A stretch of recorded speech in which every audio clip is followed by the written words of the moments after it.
Depois de ouvirem as eminentes personalidades que falaram aqui, eu não tenho PowerPoint e quero ser mais prático para encerrarmos com isso. Mordomia, fidelidade e família. O que tem a ver fidelidade com família? Você sabe de onde vem a palavra fidelidade e o que significa isso? Fidelidade é uma palavra latina que foi usada no passado para referir-se a pessoas que eram leais aos princípios da igreja.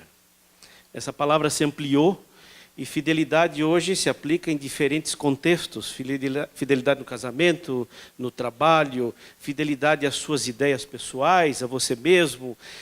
Fidelidade é o ato de ser leal e coerente com as suas convicções e nos compromissos assumidos. Por isso é importante esse tema de fidelidade. E fidelidade na família é uma expressão muito ampla, muito abrangente, porque inclui lealdade para com a esposa, com os filhos, com a igreja, com Deus, com a sociedade, com o trabalho. Mas eu quero dizer para você que fidelidade na família é mais do que uma expressão, é um modo de viver. Eu estava viajando com a família, 3 filhos sentados no banco de trás, a esposa ao meu lado, eles ainda eram adolescentes, e paramos num semáforo ali na Zona Leste, e um monte de gente veio no vidro, um para limpar, outro para vender balinha, e as crianças disseram: pai, fecha o vidro. E eu disse para eles: olha, pode ser perigoso, mas são pessoas, e são pessoas que têm necessidades. Sabe por que a gente tem medo? Isso é profético. A Bíblia diz que a maldade se multiplicaria e, como consequência do aumento da maldade, o amor de muitos se esfriaria. Quanto mais maldade, menos confiança, menos amor, porque a gente tem medo. Mas não deve ser assim, porque o cristão tem que amar as pessoas e acreditar nelas, porque o Evangelho tem poder de transformação. E eu falando com as crianças ali, dando uma aula para eles do que significa amar ao próximo. Quando estou distraído, conversando com eles, passa um motoqueiro, me grita, xinga e ainda dá um pontapé no meu retrovisor. E eu viro para ele e digo assim: seu palhaço, olha por onde você anda. E todo mundo ficou mudo dentro do carro. Ninguém falou nada. E uma das meninas sentada atrás só disse assim: e como diz a Bíblia, o amor de muitos se esfriará.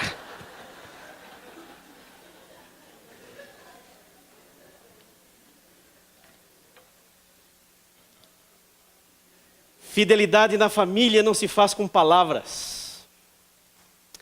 Se faz com o modo de viver e de praticar a religião no dia a dia junto com eles.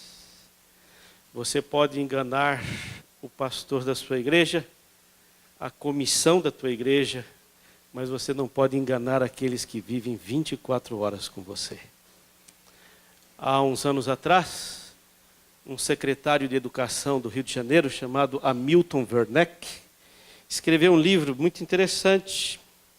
E o livro dele chamava-se Se Você Finge que Ensina, Eu Finjo que Aprendo.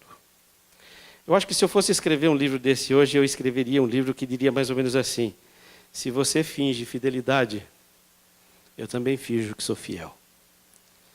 Só pode ser fiel na família e ter uma família fiel aqueles que são fiéis em todo o seu modo de viver. Numa família em que o marido tem que pôr código no celular para que a esposa não tenha livre acesso, numa casa onde a esposa tenha que verificar o celular do marido para estar segura do que ele faz e escreve, há falta de fidelidade e, consequentemente, de confiança. Fidelidade gera credibilidade, confiança, porque é uma virtude daquele que é honesto. E de onde surge a fidelidade? A Bíblia diz, Gálatas 5:22, ela diz que é fruto do Espírito. Mas o Espírito não torna um infiel da noite para o dia. O que o Espírito faz é gerar no coração humano a capacidade de ser fiel. Mas essa fidelidade ela tem que ser aprendida e ensinada. A fidelidade ela não é natural do ser humano, ela é ensinada. E se ela é ensinada, ela precisa de um professor, de um tutor, de um pedagogo, de alguém que faça isso na prática todos os dias. E esse mesmo autor que eu mencionei agora, Werneck, neste livro mencionado, ele se refere à pedagogia do fingimento, ou à pedagogia da hipocrisia. O que é a pedagogia da hipocrisia? É aquele que ensina algo, esperando que o seu aluno faça o que ele mesmo não está disposto a fazer. Isso é a pedagogia da hipocrisia.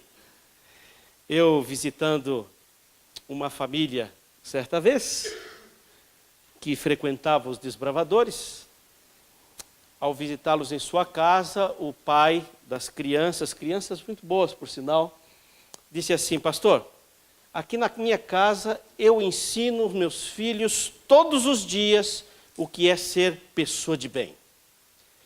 Eles vão buscar para mim a pinga no bar, mas quando eles chegam com a garrafa, eu sento eles e digo: filho, beber faz mal para a saúde.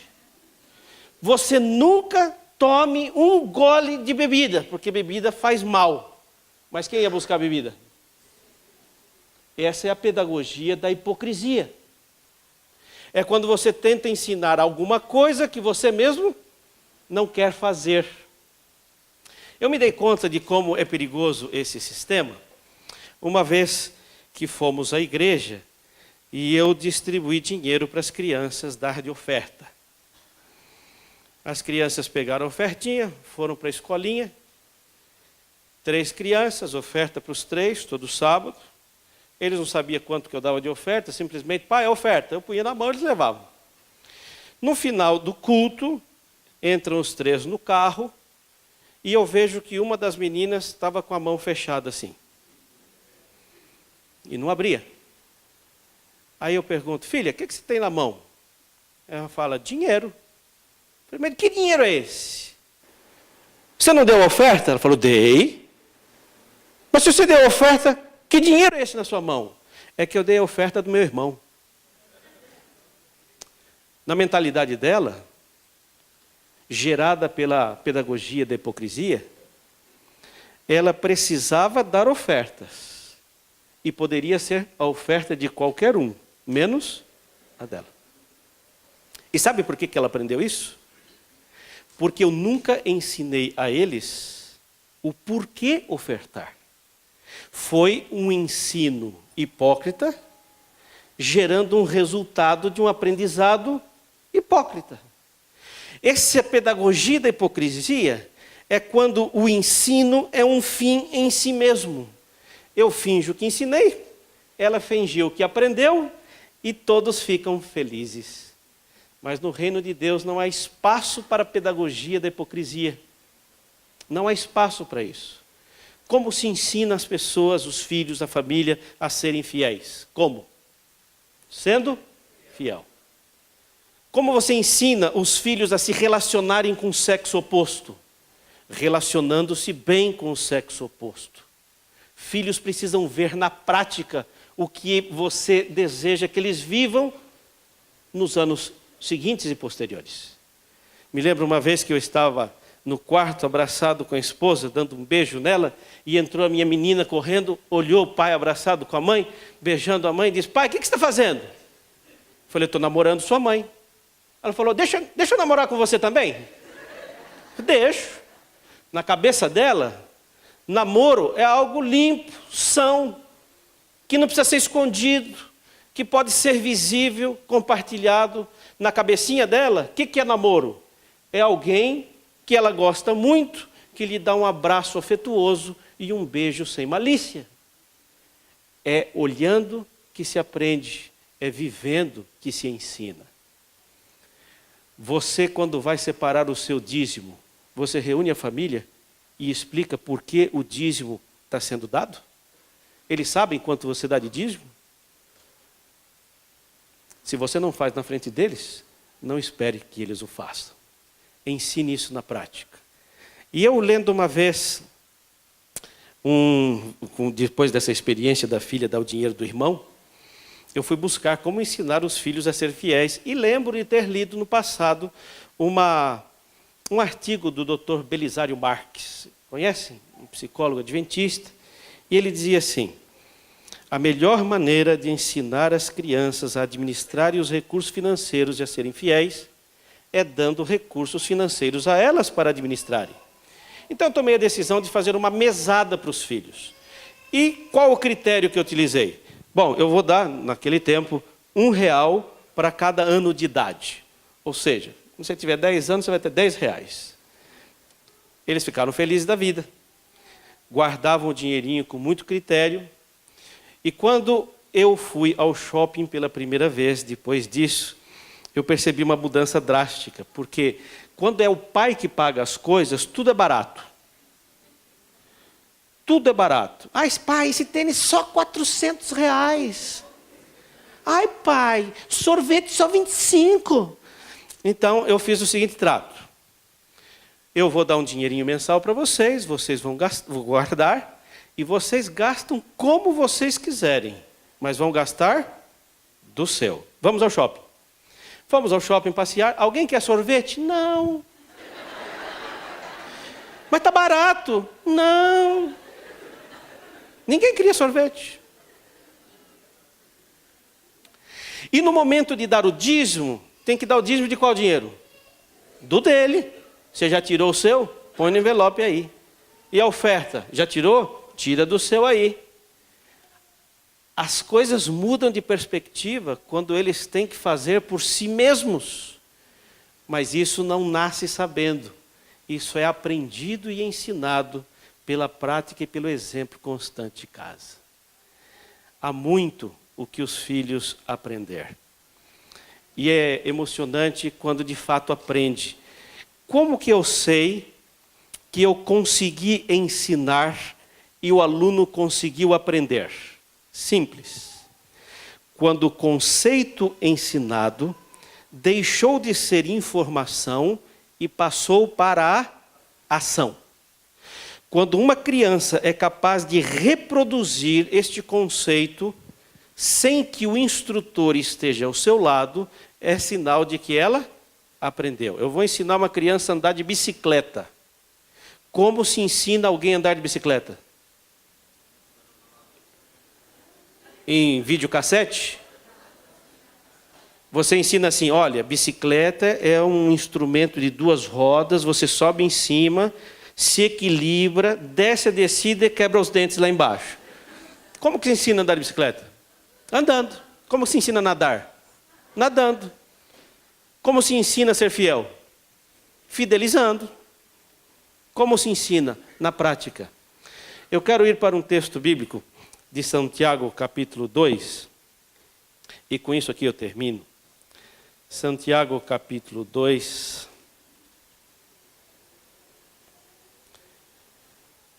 No versículo 12. Alguém encontrou aí? Pode ler para mim?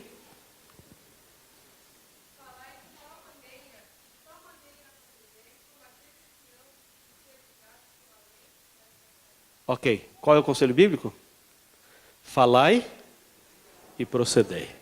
Ou seja, fidelidade na família é coerência. Não pode haver um discurso desconectado da prática. Quando os filhos crescem num ambiente em que o discurso é coerente com a prática, eles crescerão sabendo o que é ser fiel. Meus filhos cresceram, a última se tornou universitária, e algo que eu não falei para vocês, eu exigia dos meus filhos um orçamento, viu, Gilvan? Nunca dei dinheiro sem orçamento. Pai, eu preciso de tanto. Para quê? Faz o orçamento aí para mim. Eu preciso de tanto para passagem, tanto para comida, tanto para faculdade, tanto para isso. E minha filha me enviou lá no Paraguai um orçamento. Eu vou precisar disso para esse mês. E eu mandei o dinheiro.